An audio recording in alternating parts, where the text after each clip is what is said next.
तो वृत्त देखिए किसी एक निश्चित बिंदु से समान दूरी पर स्थित बिंदुओं का बिंदु पथ वृत्त कहलाता है।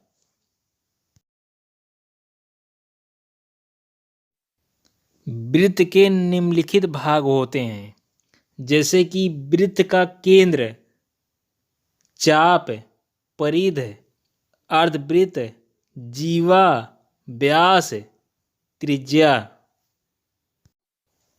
अब हम इनके बारे में आगे वीडियो में विस्तार से पढ़ेंगे। पहले हम जानते हैं कि वृत्त का केंद्र क्या होता है।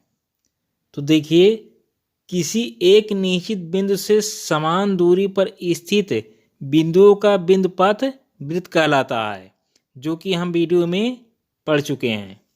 यह निश्चित बिंदु वृत्त का केंद्र कहलाता है। जैसे चित्र में देखिए ए वृत्त का केंद्र है। अब हम देखते हैं ये चाप क्या होता है। तो वृत्त के किसी एक भाग को चाप कहते हैं। जैसे दिए गए चित्र में AB वृत्त का चाप है।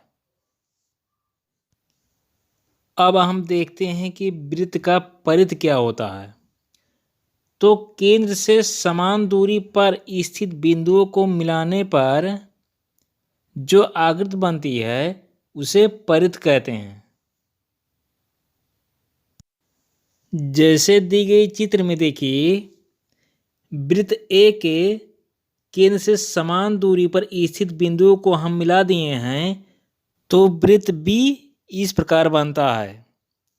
अतः वृत्त का जो बाहरी भाग होता है उसे ही परिध कहा जाता है। अब हम देखते हैं कि ये अर्धवृत्त क्या होता है। तो पूरे वृत्त के आधे भाग को अर्धवृत्त कहते हैं। जैसे दी गई आकृति में देखिए ये अर्धवृत्त है, क्योंकि यह इस वृत्त का आधा भाग है। देखिए जीवा क्या होता है।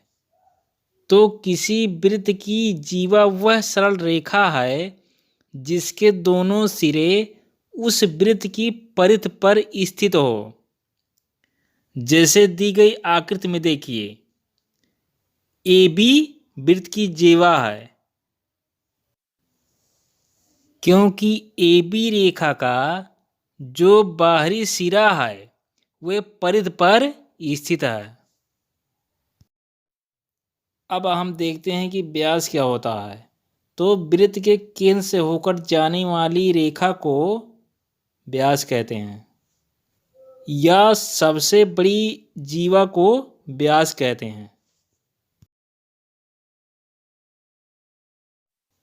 तथा अगला भाग है त्रिज्या। किसी वृत्त के केंद्र से उसके परिध तक की दूरी को त्रिज्या कहते हैं। जैसे दी गई आकृति में देखिए A इसकी केंद्र है और B इसकी परिध है, अतः इसकी त्रिज्या AB होगी।